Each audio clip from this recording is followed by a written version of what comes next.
Good morning, Internet fans. Ryan Perry here, Simple Biz Support. Today is Thursday, May 26th. Therefore, it is Internet Marketing Thursday. We are continuing this is the second of a three-part series on revamping, overhaul, updating your website without actually scrapping it and starting from scratch. Therefore, I have Virginie Dorn, the CEO of Business Website Center down in Petaluma, California. Good morning, Virginie. Happy Thursday, Ryan, and everybody else who's watching us today. How are you? Happy Thursday. I am doing well. I told you about my cell phone woes the other day going for a hike, but I can still make calls and I can play my games, so life is good. It's so funny. Since we already talked about that, why don't we move on? Last week, we talked about updating your website. We talked kind of some design aspects as white space, and there are two other issues that we were talking about. We're going to continue that conversation. It's going to be a three-part series. This week, we're going to talk about buttons, call to actions, and then also font styles and family. Yes. So there are families of fonts? Absolutely. And again, all those changes we're talking about are very affordable to make, very quick and easy. So we're not talking about recording your entire website. We're talking about making subtle changes that can really increase the conversion rate of each of your pages. Again, just taking a moment to take a look at your fonts, your buttons, and your call to action, and making some slight changes and your web designers can do for you in just an hour or two. So let's start with the fonts. All right, perfect. And I guess the big thing when it comes to fonts is that, and you have to tell us how many years back it was, but before Google Fonts or any other options that may have been out there, you were limited to like 6 or 8 fonts. I forget the exact number. Yeah, it was not that many years ago. It seems like it was forever, but we're looking at less than 5 years ago when Google took on upon itself to provide a font library, and they made it accessible for free to everybody on the web. So now the sky's the limit. That doesn't mean every font you find out there is good for your web usage. Some fonts actually don't work at all on digital screen. They're just either too ornate, too intricate or complicated, or maybe too thin, and it makes it very hard to read. So I like to, when I talk to my clients about the right font for their new website or maybe changing the font on their existing one, there's two things to consider. First, do you have a brand? Do you have an established font which you have been using for years in your printed material? And number two, what's the feeling you want to render among your web visitors? What do you want them to sense or feel when they first start reading your website? So let's start with the brand. Having a font as part of your brand is very smart. Everybody should have some kind of established standards and guidelines for their employees to use. But that doesn't mean your font you use on your business card is the right font for your website. So you have to be very careful with it, especially the serif font, the very ornate fonts. They look really cool on the brochure and still it can be quite readable. But you put them on a web page and it's a whole different ballgame. It makes it very difficult to read, very annoying for the visitors. So you might consider a secondary font when you use for digital usage. Okay, and we have to realize that different marketing tools should be, they have to convey their message. What looks good on a billboard is not going to look good on a business card, which is not going to necessarily look good on a monitor. And also the difference between print and anything that's digital is the fact that print is reflecting light, where digital, we're actually pushing the light out to the eyes. So there's a difference there also. Absolutely. So understanding this, and if you have a branding plan in place, which you make your employees memorize, you can add a new version or a new paragraph to it and address fonts for digital usage. And by this, we mean websites, social media when possible, and even your email communication. So again, having a digital font when you use throughout your company is very smart. So again, readability is key, but the secondary factors, again, is the feeling. Every font evokes something totally different. Some fonts are fun and they're fashionable and eccentric and out of the box and really interesting. But if you're a purely corporate office, that might not be a good font for you to have a fun font. But if you're in the fashion industry, something a little bit advanced and trendy would totally be appropriate. So if you talk to your web designer, they should have a good understanding of what fonts evoked what feeling.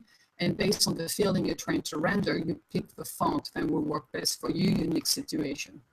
All right. And speaking of picking the right fonts, we don't pick 10 different fonts for your website. Typically, it's restricted to a couple of different fonts, correct? Absolutely, yes. We like two fonts, one for the main text, so the primary or copywriting for each page, and maybe a secondary font that is a bit more eccentric, more interesting, and those would be for call to action, perhaps titles or subtitles. And even within the same font family, you can see different variation, different thickness of the font, or different boldness. So you can use one font family and render different style, but you're still within the same family, so it looks very harmonious and works well together. Okay, and for people that don't understand what a font family is, can you describe that real quickly? Well, you remember Times Roman? That was the original font, I think.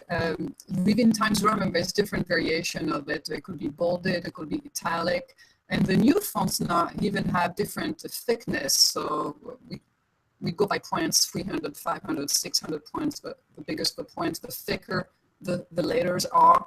So again, within the same font family, you might have 12 different variation of that same font.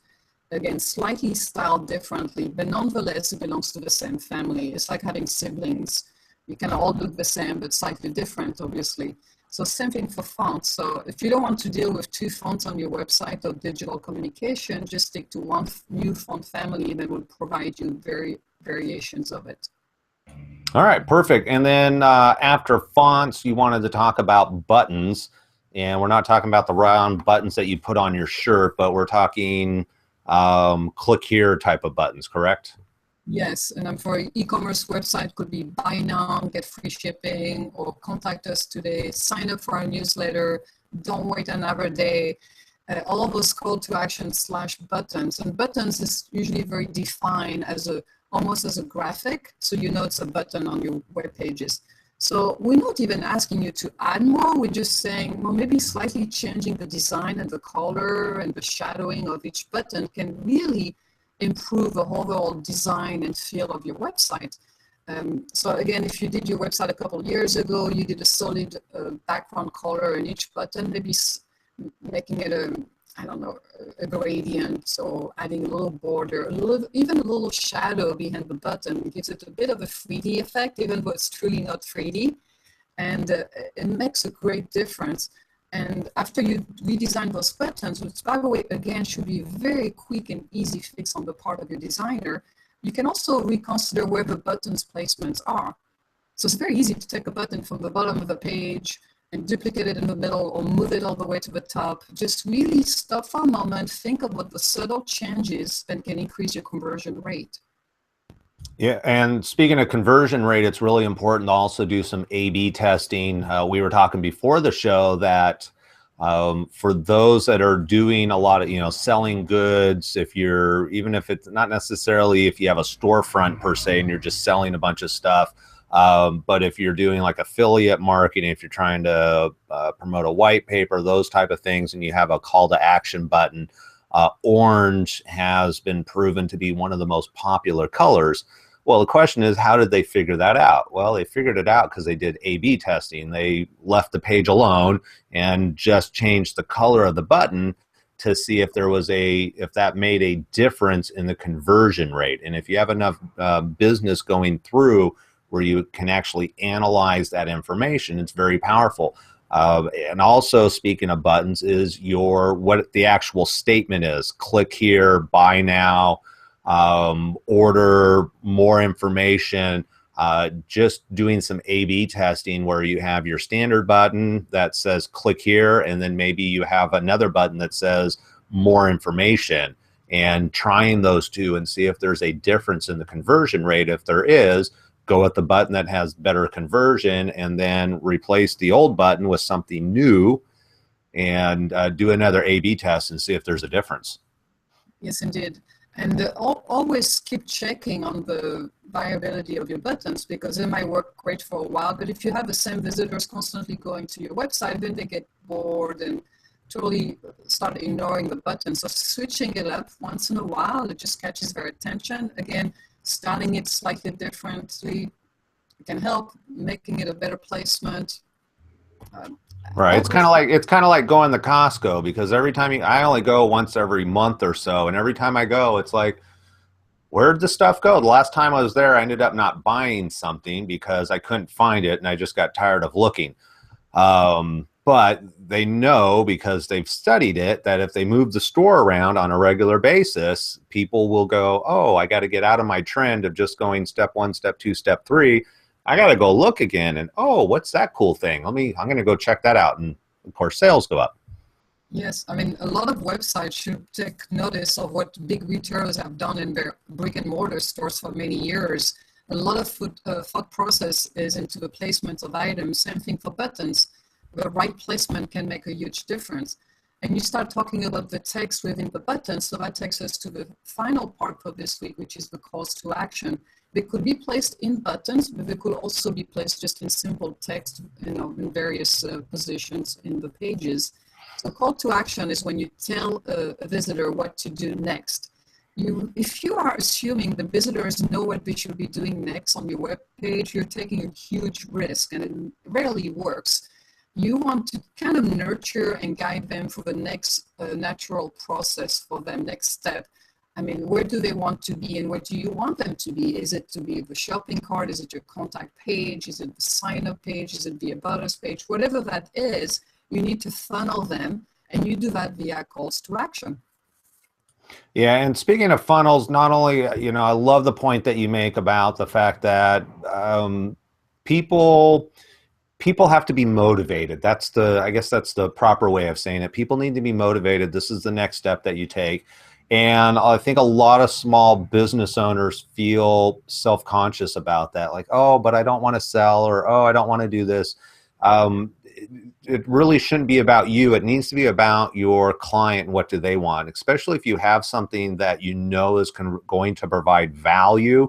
Then you should feel obligated to get that out to as many people as possible. So having a call to action of some sort is really important. Also, for us marketing people, it's really hard to tell if something's effective if we just dump a whole bunch of people onto a homepage, and then we don't have a way of determining results.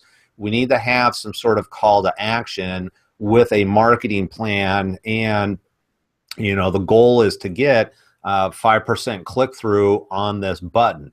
And with that, then we can go ahead and start evaluating, look at the analytics, start that A/B testing and all of that type of information. But if all you have is 1 point, I have nothing to measure. I can just tell you, yeah, a lot of people came to your website, and yay, that's great. But from a marketing and conversion point of view, I need to have stops along the way that we can go, it's a funnel, sales funnel. Put everybody in the top, and then we need to have checkpoints as we come down the funnel that drives people to a final action. May it be a call, may it be buy something, or maybe it's just signing up for a white paper, so we've collected their email and first name. But we need to have some sort of checks along the way. Otherwise, it's impossible to know if anything's working. True. And interestingly, the more aggressive the call to action, the more efficient they are. So a lot of the mom and pop owners, especially, they like to be not as aggressive. Like you said, I don't want to be selling. Well, your customers are going to your website because they want to buy something from you. They're not going there because they have free times and nothing else to do. They're going there because they need your product or your services. So you have to guide them for the next step. So telling them to buy now because you are offering free shipping this week is totally in their benefits, and they appreciate it. And, oh, this is where I click to buy that service or book my reservation online. So a little bit more aggressivity, or to be more aggressive, is much more efficient, and it's not pushy. People expect it. They want to be guided, and you're leaving a lot of money on the table if you're not doing it that way. Right. And the other thing I'll say is that you're right. If it's done correctly, it's not pushy.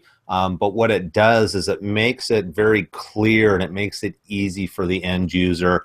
I was just on a website the other day and I'm trying to get something and they got this pop-up window and they wanted me to do like one of 4 things in order to get, basically I was trying to download a song from SoundCloud for a video that I'm working on. And so they got all this stuff, and what I didn't realize, because they put all this crap in there, was that there was a button underneath that said download here.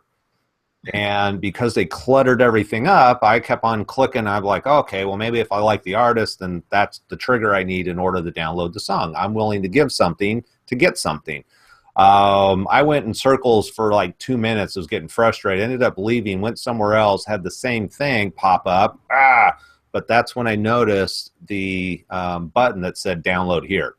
So making it very clear and easy just makes for a positive user experience, so they actually want to come back to your website versus going, I'm out of here.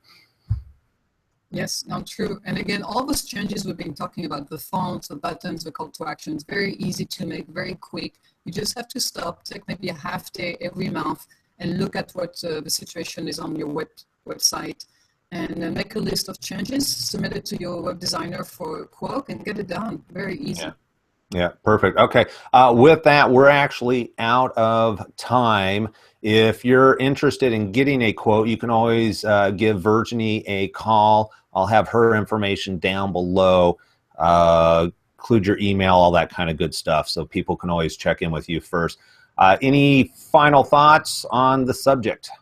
No, you don't have to be a webmaster to understand all we've been talking in the last 2 weeks. Just listen up next week. We'll be wrapping it up with more interesting small changes you can make at an affordable rate.